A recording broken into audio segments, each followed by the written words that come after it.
40 tahun saya di Indonesia. Tahun 77 saya dan istri tinggalkan Amerika. Young and naive.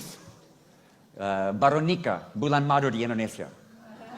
Masih bulan madu, jangan stop bulan madu. Dan kami punya beban untuk suku-suku terasing, suku-suku di tengah hutan. Dan kami pergi ke satu suku yang pada tahun 77 paling terisolir di tengah hutan, suku Sawi. Kami invest hidup 20 tahun di sana. Anak-anak semua lahir besar di situ. Kami punya 3 anak perempuan lahir besar di hutan. Mereka anak hitam dengan kulit putih. Bahasa pertama bahasa suku, bahasa kedua Indonesia, bahasa ketiga baru Inggris. Mungkin kalian di sini lebih pintar bahasa Inggris daripada anak-anak saya. Tetapi kami invest hidup 20 tahun melihat tahun ketiga satu terobosan. Waktu satu anak yang tenggelam di dalam sungai dibangkitkan dari kematian dan banyak orang bertobat sesudah mujizat itu. Sampai 80% suku Sawi sudah percaya Tuhan Yesus hari ini.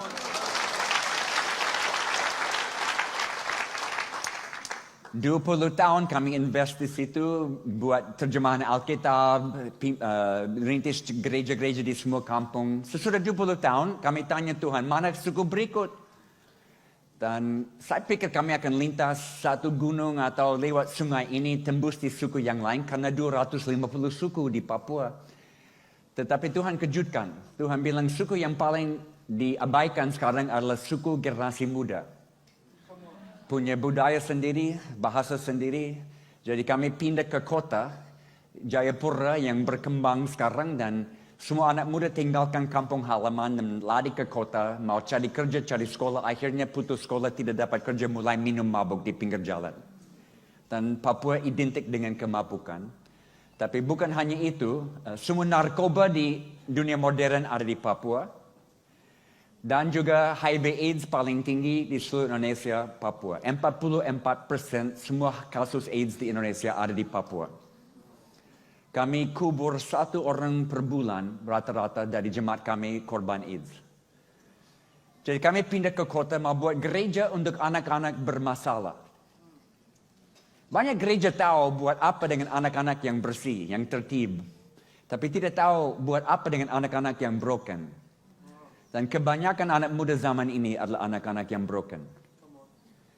Saya percaya gereja yang akan menyelesaikan amanat agung Tuhan Yesus adalah gereja yang tahu caranya memulihkan hidup anak-anak yang broken. Jadi kami mulai di kota dengan 12 laki-laki yang satu geng yang minum mabuk di jalan, kami tampung di rumah. Ini jemaat perdana. Saya pikir kalau Yesus bisa mulai dengan 12 murid yang kacau, saya juga bisa mulai dengan 12 murid yang kacau.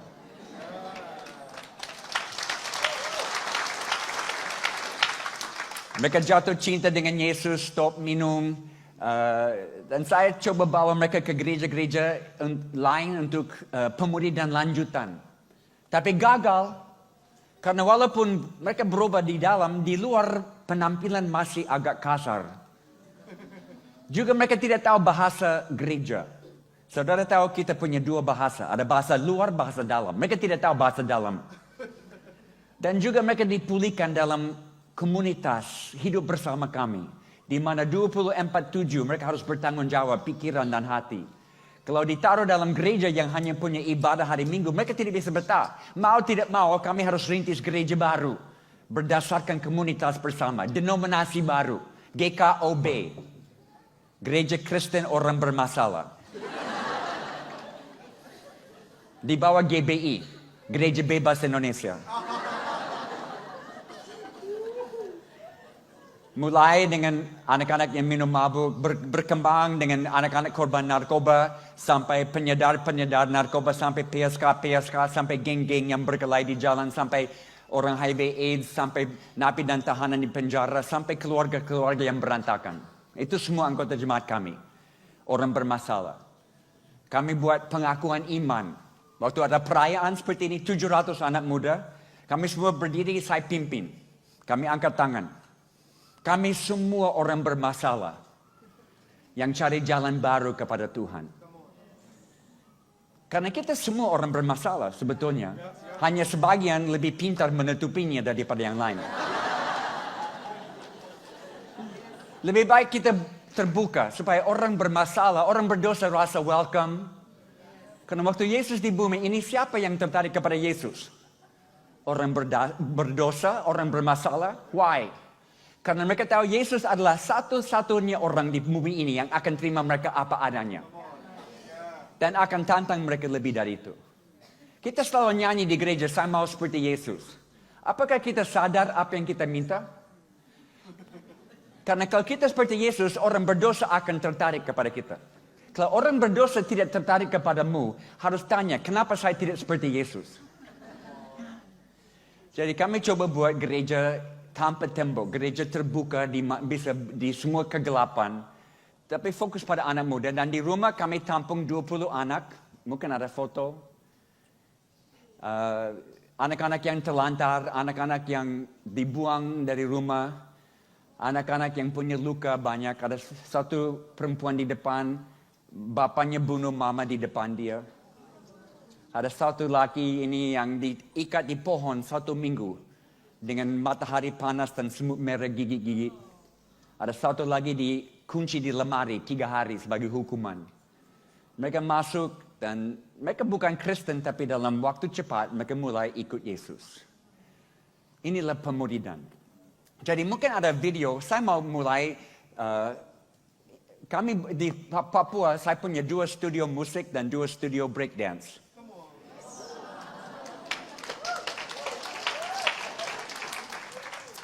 Dan kami rekam semua, kami karang semua lagu. Kami tidak pinjam dari Hillsongs. Karena setiap gerakan Tuhan melahirkan lagu baru. Ya. Jadi ini satu lagu yang anak-anak kami mau nyanyi di Pantai Indah di Raja Ampat. Tapi harus tahu, anak-anak di Papua lahir di pedalaman. Dan dari kecil mereka diejek, diremehkan. Oh, kamu lahir di pedalaman, kamu bodoh. Tidak akan berhasil, akan gagal terus.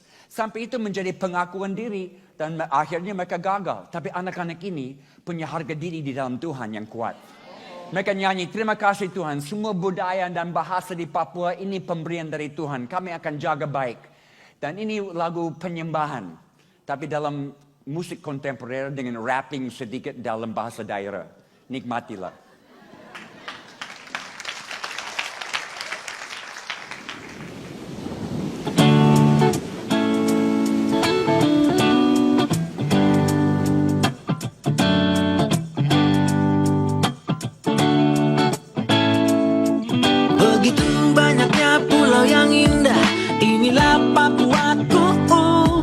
Permata hijau laut dan soninya begitu menyenangkan jiwa.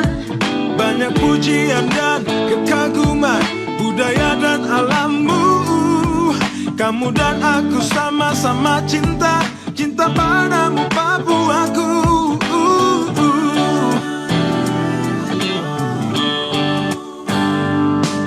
Tiada yang lebih membanggakan jiwa, hanyalah Papuaku. Senyuman tulus dan penuh cinta, sungguh menyentuh sanubari. Oh, banyak pujian dan kekaguman hanyalah untuk Papuaku. Kita cinta Papua, tanah Papua. harumkan Indonesia dari sini.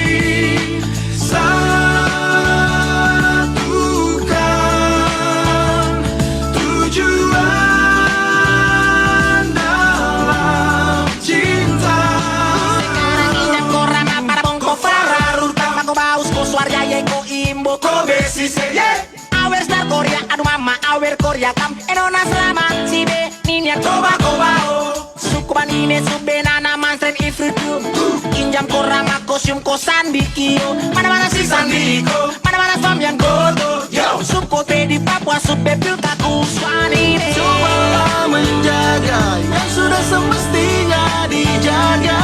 Papuaku tercinta, biarkan alamnya terus indah. Satukan tujuan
ya memang Pukelima dengiro supwanine mama ya Correri soppa pua injaro ras randakine Tobe oxen makok fin ko mako swar ya yeko Flurfa ko bor ya ye awer na ko bemis Jebaria, jebaria, jebaria Soa, soa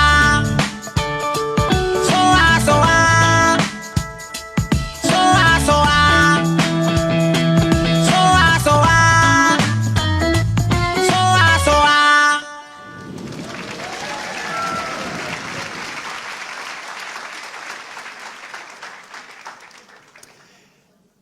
Hari ini kita akan bicara tentang pemuridan. Pemuridan topik yang booming, popular. Banyak buku, banyak seminar. Problem banyak bicara tentang pemuridan seperti bikin Kristen lebih Kristen. Yesus tidak pernah minta kita buat Kristen lebih Kristen.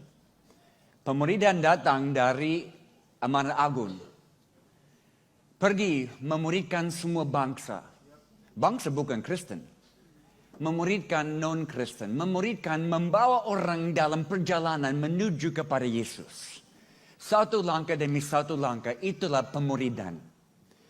Dan ini yang kita akan bicara karena ini terjadi dengan kecepatan lebih cepat daripada kita bayangkan sekarang. Di Kisah Para Rasul 18, Paulus masuk Korintus memulai pelayanan. Ada hasil sedikit, ada lawanan. Dua-dua berpegang tangan. Dan mungkin lawanan terlalu panas, terlalu hebat, sampai Paulus mau angkat kaki pindah. Dan Tuhan datangi dia dengan satu penglihatan malam, dengan berkata begini, ayat 9. Pada suatu malam berfirman Tuhan kepada Paulus di dalam suatu penglihatan, jangan takut. Stop. Kalau Paulus harus diberitahu jangan takut, artinya dia takut. Kalau rasul yang hebat itu bisa takut, mungkin it's okay saudara dan saya juga takut. Katakan kepada orang di sampingmu, it's okay takut. Ya. Takut mungkin artinya kita sudah keluar dari daerah nyaman, sudah coba sesuatu yang di luar kemampuan kita dan agak takut. It's okay. Hanya jangan izinkan takut menjadi roh ketakutan. Beda. Semua emosi yang kita punya dari Tuhan. Kita diciptakan dalam gambar dan rupa Allah. Berarti semua emosional dari Tuhan. Takut dari Tuhan. Takut baik. Saya lihat anak saya Maxi, anak adopsi. Dia 13 tahun umurnya sekarang. Dia suka main bola. Dia ada di depan rumah main bola. Dan ada sumur yang terbuka dan dia akan jatuh. Saya lihat dari rumah takut muncul dan buat darah pompa cepat. Dan saya keluar dengan superhuman energy. Dan saya tarik dia sebelum dia jatuh ke dalam air. Takut baik. Kalau dilepaskan di dalam tindakan. Kalau takut tidak dilepaskan, itu menjadi roh ketakutan yang berakar dan membuat orang lumpuh. Jangan roh ketakutan dibiarkan dalam hidupmu. Lepaskan dengan tindakan. Dan Tuhan bilang jangan takut. Terus memberitakan firman dan jangan diam. Sebab aku menyertai engkau dan tidak ada seorang pun yang akan menjamah dan menganiaya engkau. Sebab banyak umatku di kota ini. Oke, berapa banyak umat Tuhan di kota Korintus waktu itu? Tidak banyak. Paulus baru mulai pelayanan. Apa maksud Tuhan? Ada banyak umat. Banyak yang sudah siap. Banyak yang disiapkan supra alami di belakang layar. Tidak kelihatan. Mereka sudah siap. Paulus, kalau kamu angkat kaki dan pindah, itu akan mencegah rencanaku di kota ini. Tinggal berfirman karena mereka akan datang. Ada banyak umat Tuhan siap sekarang. Ini waktu penuaian akhir zaman. Hanya kita tidak percaya. Saya harap saudara akan janji iman hari ini. Bukan uang, jiwa. Karena apa yang saudara imani tentang tuaian, saudara akan dapat. Imani sedikit, dapat sedikit. Imani banyak, akan dapat banyak. Saya bersama satu hamba Tuhan muda, gembala pemuda dari Indonesia. Saya tidak akan sebut di mana. Kami ada di tempat lain dan kami ada di satu kamar, sama-sama tidur, bicara, dan sepanjang malam kami berdoa sama-sama, dan jam 2 subuh, dia dapat sesuatu. Dia bilang, jam saya dengar dari Tuhan. Oke, saya mau dengar juga, saya tidak mau tidur. Dia bilang, ya jam saya baru dengar dari Tuhan, pada tahun sekian, 50% populasi Indonesia akan ikut Yesus Kristus.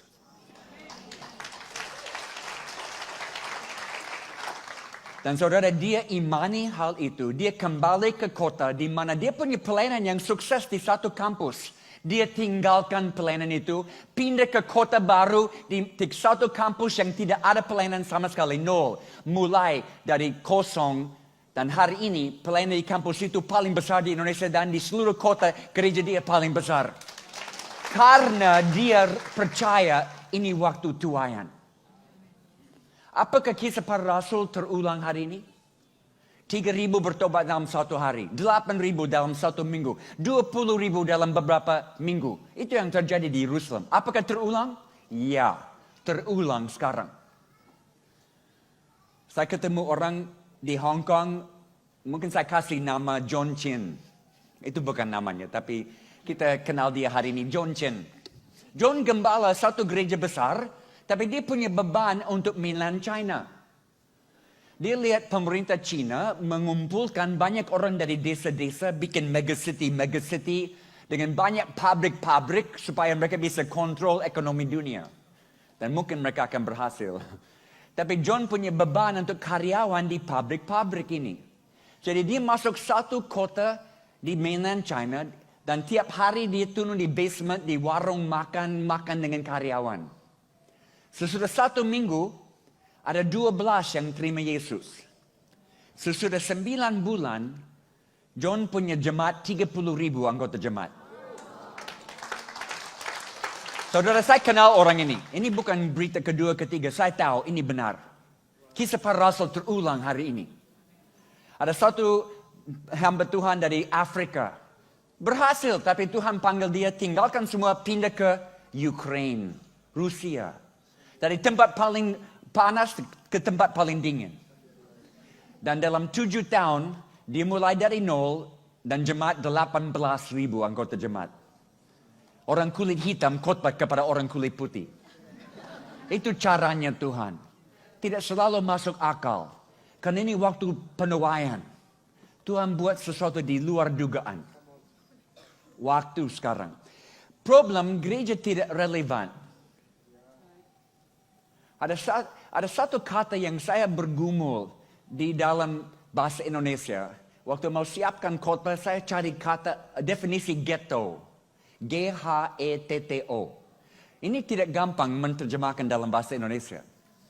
Saudara tahu ghetto itu tempat di kota di mana banyak orang dari satu latar belakang etnis atau sosioekonomi. Mereka kumpul dan tinggal di satu tempat. Seperti Japantown, Chinatown, Koreatown atau sesuatu. Tapi akhirnya saya menemukan di satu kamus Indonesia menemukan definisi kata itu. Mau dengar? Ghetto. Tempat di tengah kota di mana orang Kristen suka hidup sama-sama supaya tidak harus gaul dengan masyarakat umum. Wow. Itu yang banyak orang di luar anggap kita eksklusif, ghetto. Dan mungkin benar. Kuncinya ada Lukas pasal 10 ayat 2 yang kita akan lihat Lukas 10 pagi ini. Ayat 2 yang mungkin sudah hafal. Yesus bilang berdoa kepada Tuhan yang mempunyai tuaian supaya dia mengirimkan pekerja-pekerja di dalam tuaian itu. Apakah itu terjemahan yang saudara pakai? Salah, terjemahan salah. Terlalu sopan. Yesus tidak sesopan itu. Mungkin Yesus bukan orang Indonesia. Oh, berdoa kepada Tuhan yang mempunyai tuaian supaya dia mengirimkan, dia antar, dia dampingi ketuaian itu. Salah. Berdoa untuk Tuhan yang mempunyai tuaian supaya dia tendang keluar pekerja di dalam tuaian itu. Tendang keluar. Ambil bolpen dan koreksi Alkitabmu. Karena kata dalam bahasa asli sangat emosional. Ini waktu tuayan. What are you waiting for? Tunggu apa? Ini waktunya.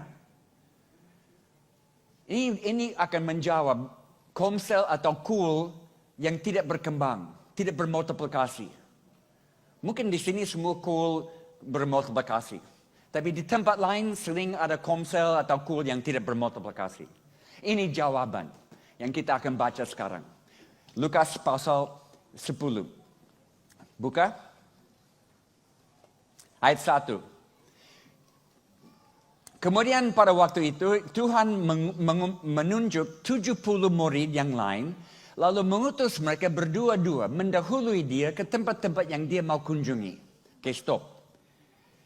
Yesus mengutus 70 orang. Oke, siapa yang diutus? Syarat apa yang mereka harus penuhi? Kualifikasi apa? Apakah harus dibaptis air? Dibaptis Roh Kudus? Dibaptis api? Apakah harus pimpin komsel? Menjadi supervisor wilayah? Menjadi pendeta muda? Pendeta tua? Pendeta pensiun? Apa syarat untuk diutus Yesus? Sebetulnya hanya satu. Gambaran ini, lihat gambaran ini. Yesus jalan bersama murid-murid dan dia stop. Hey guys, saya utus kamu. Siapa yang paling dekat dengan Yesus, diutus keluar. Saya percaya pembaharuan rohani. Saya percaya kebaharuan rohani. Tapi saudara, kebaharuan rohani bukan kebaharuan rohani sampai berakhir dalam penginjilan sedunia. Karena lebih dekat kamu datang kepada hati Yesus, lebih cepat dia akan tendang kamu keluar ke dalam tuayan. Karena hati dia ada di situ. Pemuridan di luar, bukan di dalam. Dan mungkin ada satu syarat lagi, datang dari ayat terakhir dari pasal 9, ayat 62. Yesus bilang, siapa yang membajak tapi menoleh ke belakang tidak patut masuk kerajaan surga. Jangan lihat ke belakang. Dengan anak-anak bermasalah yang kami layani sekarang. Korban narkoba, pelacuran, dan lain-lain. Orang tanya saya, Jim, apa tujuan akhir pelayanan ini? Misi? Saya mau utus mereka sebagai missionaries. Dan banyak kami sudah utus ke seluruh Indonesia dan di luar Indonesia. Jim, bagaimana bisa utus anak-anak bermasalah sebagai missionaries? Gampang, saya pakai syarat Yesus. Jangan menoleh ke belakang.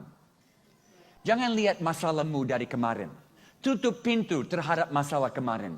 Semua kegagalan kemarin itu untuk kemarin. Jangan lihat lagi. Lihat di mana Yesus pimpin sekarang dan ikut dia. Dan jangan lihat kepada sukses kemarin. Banyak gereja bangun pelayanan tahun ini berdasarkan sukses tahun lalu. Jangan menoleh ke belakang. Setiap Januari saya kumpul semua pemimpin. Dan kami tutup semua dari tahun lalu. Sukses tahun lalu untuk tahun lalu. Tahun ini kami mulai bangkrut dengan Tuhan. Kosong dengan Tuhan. Dan kami tanya, apa pekerjaan Bapa kami di tanah Papua, di Indonesia tahun ini? Jangan menoleh ke belakang. Dan dia mengutus mereka keluar dua-dua ke tempat yang dia sudah siapkan. Mereka keluar dan dia bilang, minta pekerja-pekerja. Pekerja-pekerja dari mana? Bukan dari gereja asal, tapi dari lapangan tuayan. Mereka keluar dan Yesus bilang sambil jalan berdoa supaya pekerja-pekerja muncul.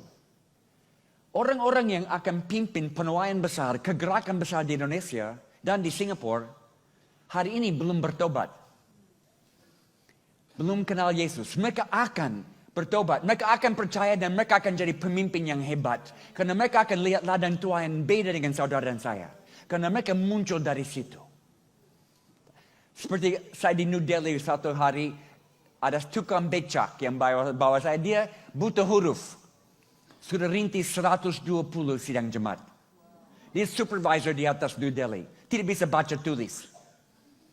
Tuhan pakai orang-orang dari lapangan dengan luar biasa sekarang. Doa penting. Tapi apa yang didoakan? Kita tahu di Indonesia ada gerakan doa. Saya ke banyak gereja dan saya tanya, apa gereja ini kuat doa? Dan saya lihat di sini kuat doa. Tapi saya tanya, apa yang didoakan? Oh Jim, kami berdoa untuk kebahagiaan rohani. Saya bilang, bertobatlah. Kita tidak harus minta kebangkitan rohani. Kita sudah ada di dalam kebangkitan rohani. Tidak harus yakinkan Tuhan. Tuhan mau berikan kebangkitan rohani lebih daripada kita siap menerimanya. Kita minta kebangkitan rohani. Kita dapat krismon.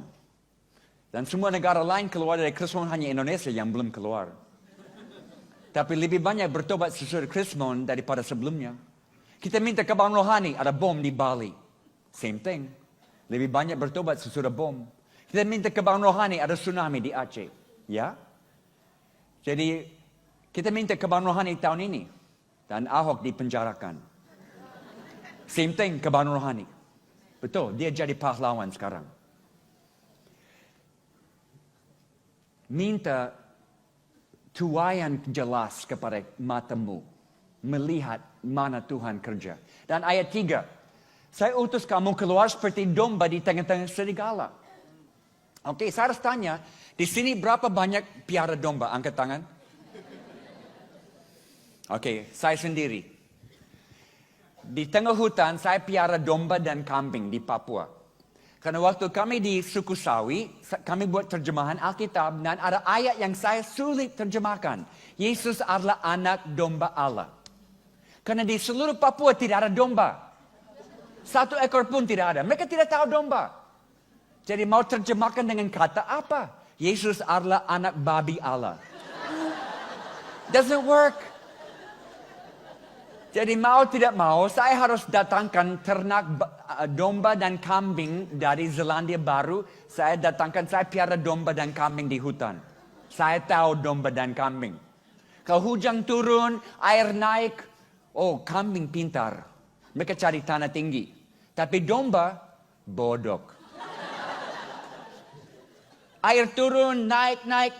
Domba hanya tinggal di tempat. Air naik, tinggal di tempat. Tenggelam, mereka tidak pindah tempat. Bodoh. Tapi domba tahu suara gembala. Kalau saya ada bersama mereka tiap hari, mereka ikut. Mereka tidak lihat ke kiri, tidak lihat ke kanan, mereka hanya ikut. Itu artinya, bahaya itu normal, serigala itu normal.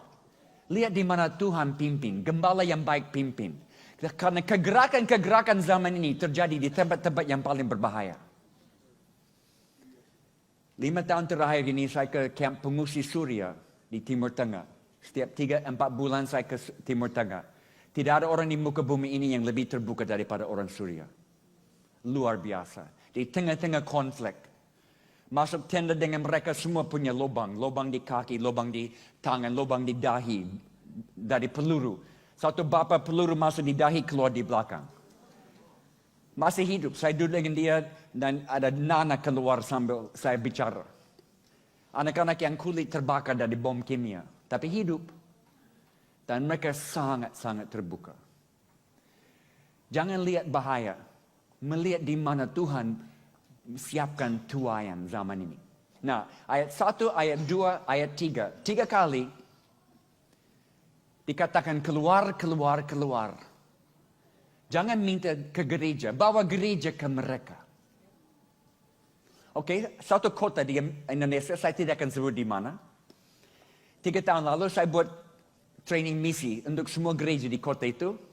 Pada habis training itu, semua hamba-hamba Tuhan datangi saya. Mereka bilang, Jim, tidak ada anak muda di gereja lagi. Saya bilang, jangan kejut. Itu normal, itu terjadi di mana-mana. Banyak anak muda keluar dari institusi agama. Tapi mereka cari kebenaran. Kehausan rohani ada. Lebih tinggi sekarang daripada dulu. Hanya jenuh dengan institusi agama. Jadi kalau mereka keluar dari gereja, bawa gereja ke mereka. Saya cari. Saya menemukan mereka di belakang mall, di tepi laut. Setiap malam minggu 10.000 anak muda ada di situ. Saya hitung 10.000.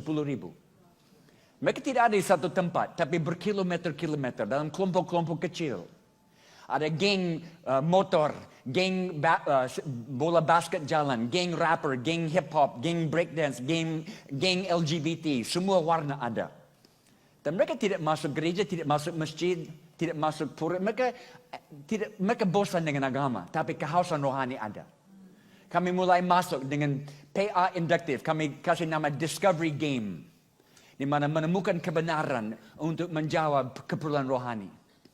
Masuk satu-satu lagi dalam 1 tahun 24 kelompok kami masuk dengan PA induktif. Sesudah 1 tahun 2,000 anak muda anggap diri anggota jemaat kami. Belum pernah masuk gereja hari Minggu.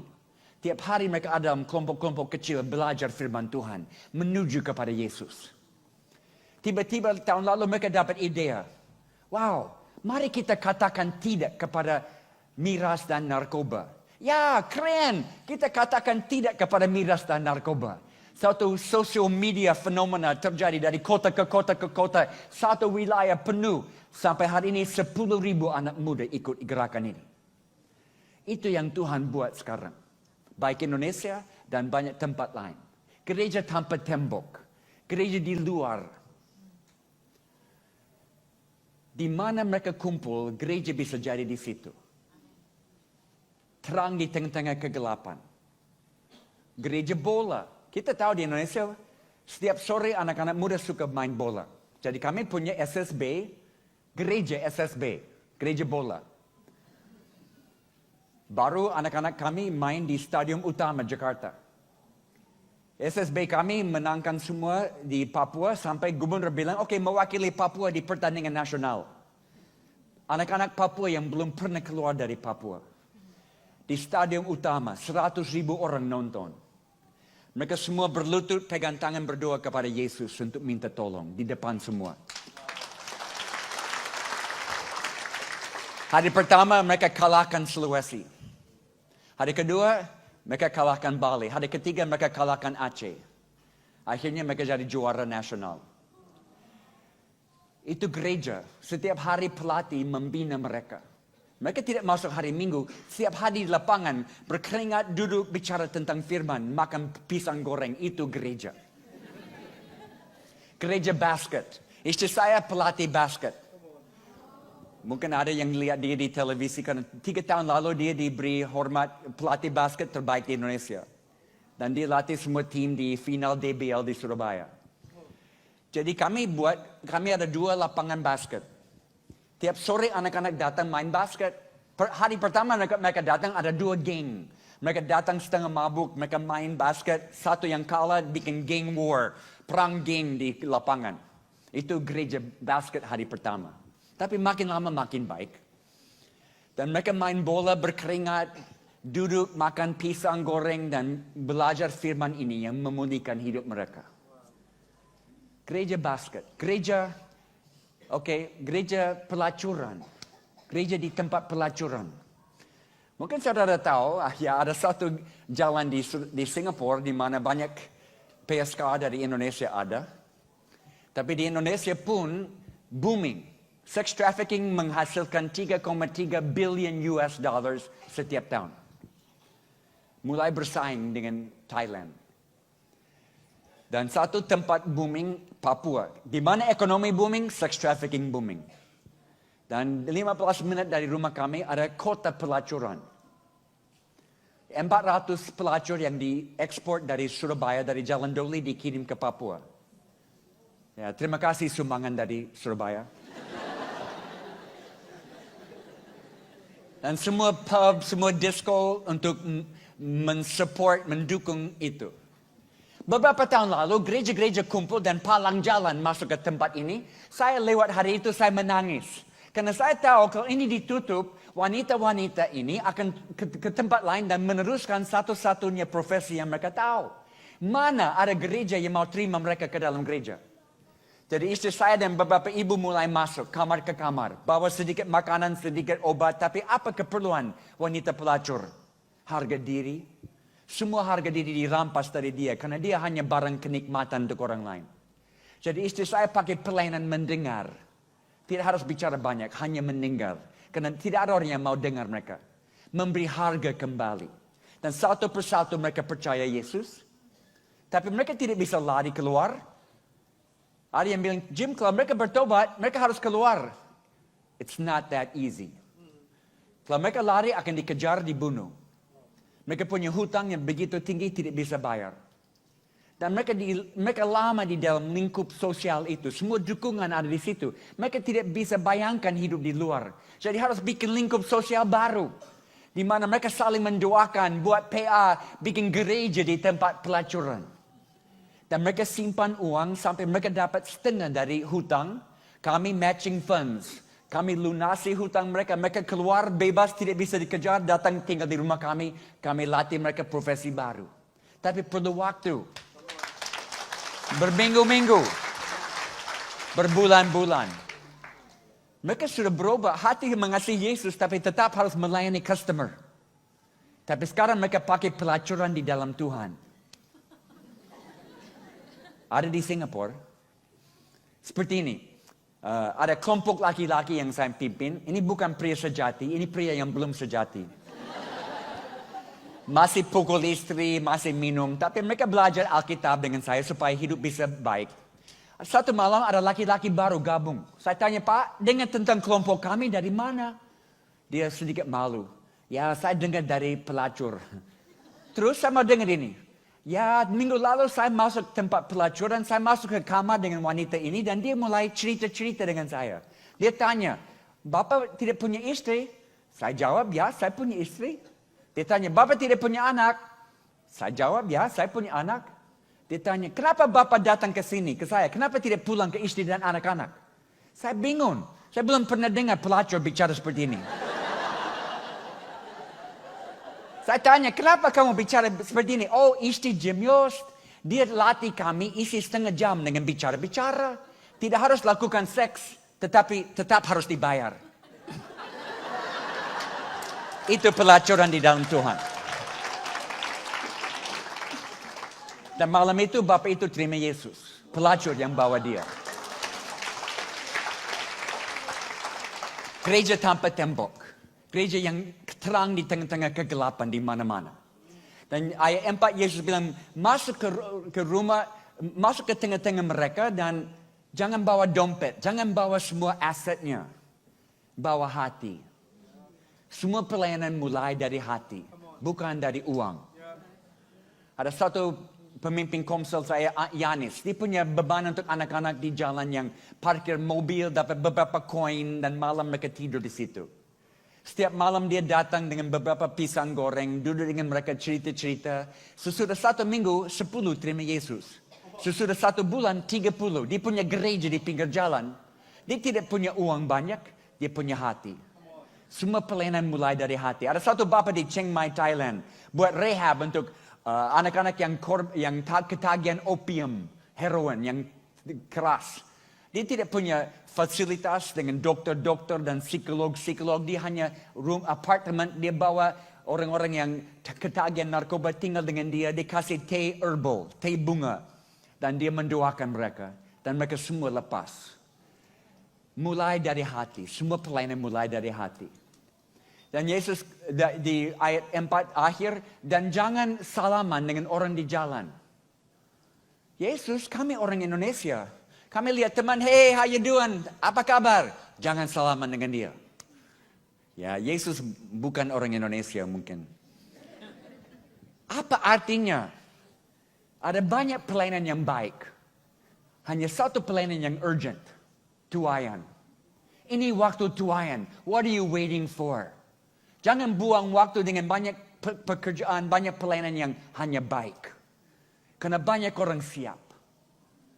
Waktu saya tangkap ini, saya kumpul semua pemimpin di Papua dan kami evaluasi dengan jujur. Karena pada waktu itu kami buat banyak pelayanan yang baik. Tapi tidak semua menghasilkan jiwa baru.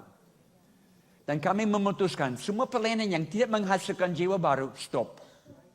Dan hanya meneruskan pelayanan yang ada hubungan dengan tuayan. Dan itu baik. Karena sekarang semua pelayanan menuju kepada tuayan. Semua komsel, semua cool.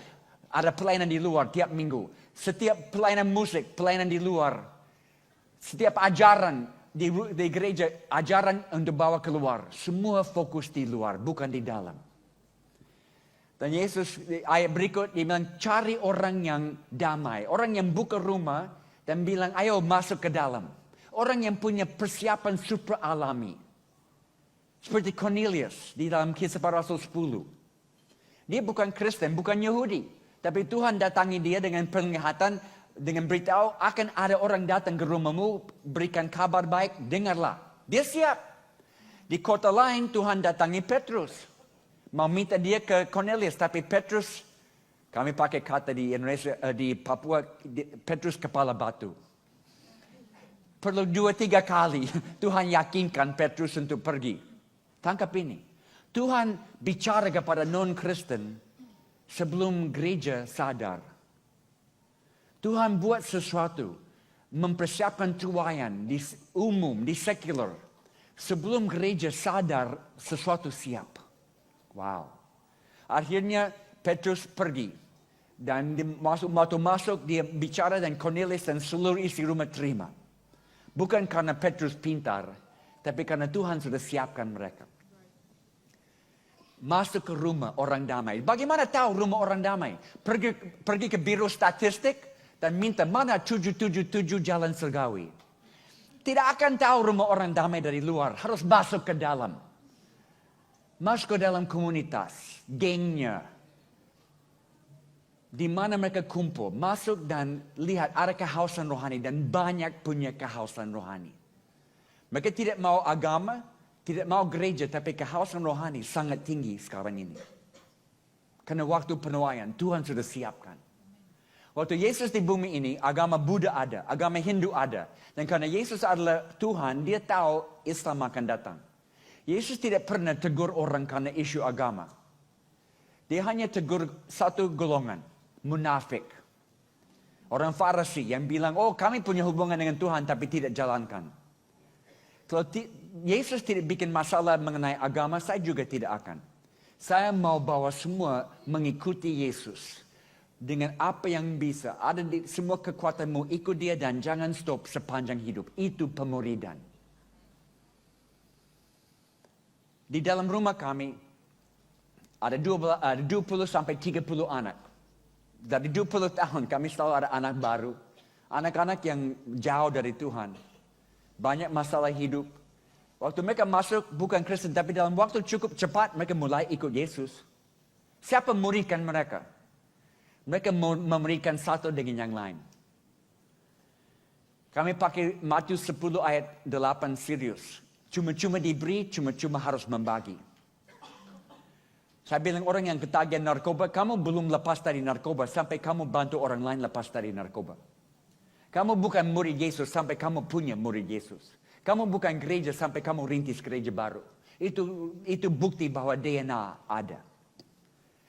Jadi anak-anak kami, mereka buat house meeting. Waktu mereka mau terima anak baru.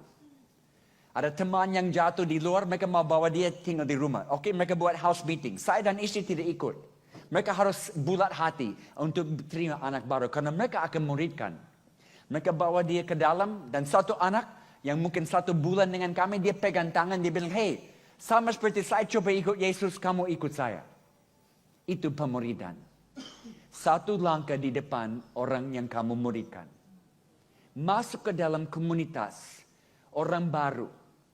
Kelompok baru yang bukan Kristen. Dan bawa orang satu langkah demi satu langkah menuju kepada Yesus. Itu pemuridan. Melihat gereja muncul di situ. Gereja tanpa tembok. Dan Yesus, ayat berikut, Yesus bilang jangan pindah-pindah. Tapi Yesus, saya penginjil. Saya harus ke sini, ke sana, ke sana. Jangan, tinggal tetap. Invest dalam beberapa orang.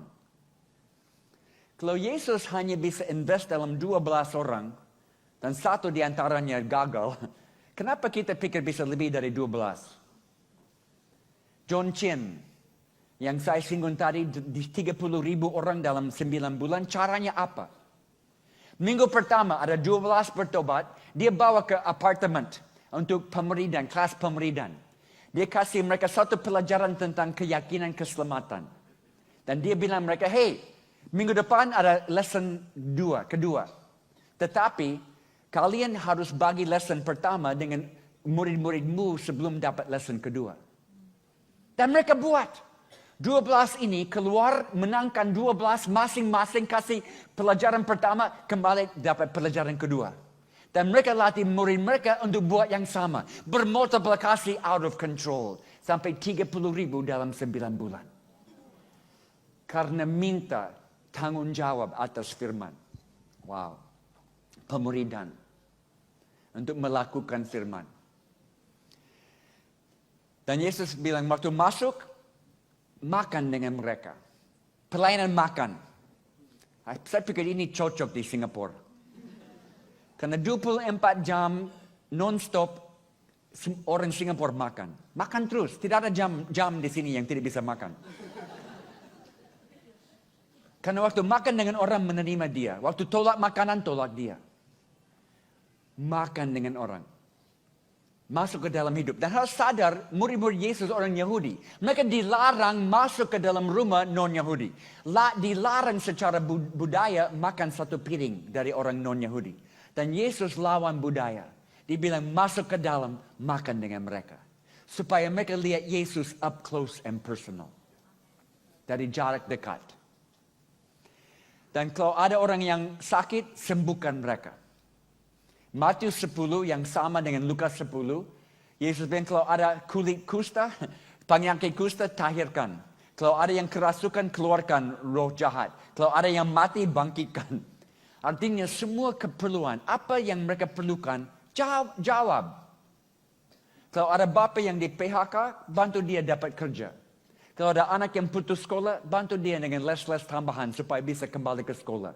Kalau ada ibu yang korban kekerasan tangan besi dari suami, biar dia bisa curhat dan luka batin bisa sembuh. Kalau ada orang yang sakit, doakan dia supaya sembuh. Keperluan apapun, kamu jawab. Dan katakan, karena kerajaan surga sudah dekat. Karena tidak ada pelayanan sosial. Saya tidak suka istilah pelayanan sosial. Semua pelayanan rohani. Bawa unsur rohani di dalam semua. Dan katakan ini karena Tuhan sangat dekat kepadamu. Dan pada akhirnya kalau mereka tolak, ayat-ayat ini bilang, kebaskan debu dari kakimu dan pindah ke tempat lain. Nah, waktu saya coba hidupin Lukas 10, 11 tahun ini pola hidup saya. Dan saya problem dengan ayat ini. Bagaimana kebaskan debu dari kaki? Rasa kutuk orang. Tapi sekarang saya punya caranya. Mungkin saya pakai di depan ini beberapa anak jalanan yang saya hang out dengan kalian 1 bulan. 4 minggu. Tapi saya tidak lihat. Ada orang damai, ada orang yang siap dari Tuhan yang mau responi. Saya akan datang. Hey, kita sudah hang out 4 minggu. Tapi saya lihat di sini. Yesus bilang saya hanya bisa tinggal dengan mereka yang responi.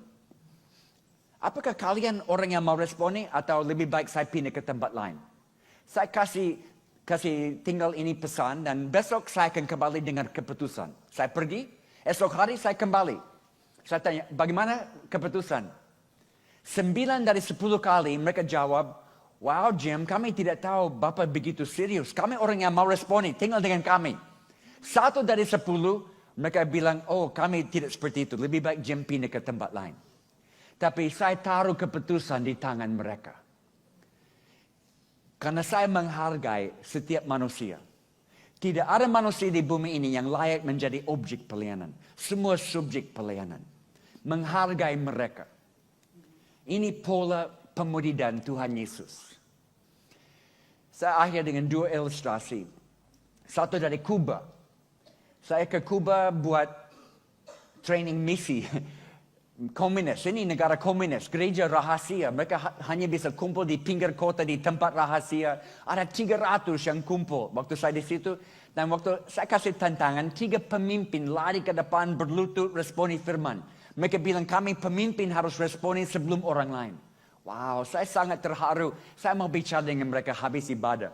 Saya duduk dengan mereka dan satu orang saya tidak akan lupa sampai hari ini. Namanya Roberto.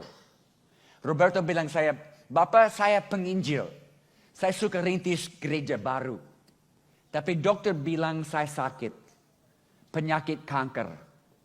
Dokter vonis saya 6 bulan akan meninggal. Jadi saya janji Tuhan. Dengan setiap bulan Tuhan berikan, saya akan rintis satu sidang jemaat baru. Saudara, itu beberapa tahun lalu. Roberto masih hidup sampai hari ini. Dan setiap bulan dia rintis jemaat baru. Saya percaya Tuhan perpanjang hidup dia. Karena dia samakan tujuan hidup dia dengan tujuan Tuhan. Karena dia tahu ini waktu penuaian. Saya akhir dengan hero. Siapa hero saya? Anak-anak saya. Saya tahu anak-anak saya akan melebihi saya. Kita punya satu istilah atau slogan di Indonesia. Mau anak-anak ikut iman orang tua. Saya tidak setuju. Saya tidak mau anak-anak saya ikut iman saya. Saya mau mereka melebihi iman saya. Dan saya tahu anak-anak saya akan melebihi semua. Amy lahir besar di hutan. Bahasa pertama bahasa suku, bahasa kedua Indonesia, bahasa ketiga Inggris. Dan dia bantu mama, karena kami homeschool, jadi anak-anak ada sebagian dari tim pelayanan. Dari kecil mereka melayani. Umur 12 tahun, Amy bisa bantu ibu-ibu melahirkan anak. Dia bisa suture atau jahit kulit yang terbelah dari perang suku. Dia bisa pasang tulang yang patah. Umur 12 tahun, dia bisa buat semua. Mama yang latih dia. Akhirnya dia mau ikut kuliah medis di Amerika supaya dia bisa dapat teori yang sesuai dengan praktik yang dia sudah tahu. Dia selesai kuliah di Amerika, dia kembali dan dia buka klinik di tempat kami, klinik gratis untuk orang yang tidak mampu bayar. Setiap sore, setiap hari 100 pasien setiap hari. Dan dia luar biasa. Dia ahli malaria, HIV AIDS, di seluruh Papua dia tahu lebih daripada semua dokter yang lain. Dan banyak yang dilayani secara medis dan hati dibuka bagi Tuhan. Ada satu hamba Tuhan dari luar datang kunjungi kami dan dia ada bersama Amy di dapur satu hari bicara-bicara. Saya ada di kamar lain dengar-dengar dari jauh. Dan dia tanya, Amy kalau kamu punya cek, bisa isi angka uang berapa banyak? Apa mimpimu? Apa impianmu? Amy kejut dengar itu karena belum pernah ada orang tanya. Dia langsung jawab, saya buat mimpiku. Saya lakukan impianku. Saya tidak tunggu banyak uang. Saya tidak tunggu banyak perhatian dari luar. Apa yang Tuhan bicara kepada saya setiap hari saya lakukan cepat. Saya buat mimpiku. Itulah saudara, buat mimpi Tuhan dalam hidupmu. Impian Tuhan. Buat dalam hidupmu. Jangan buang waktu, karena ini waktu tuaian. Ada harga. Ada harga yang kita semua harus bayar.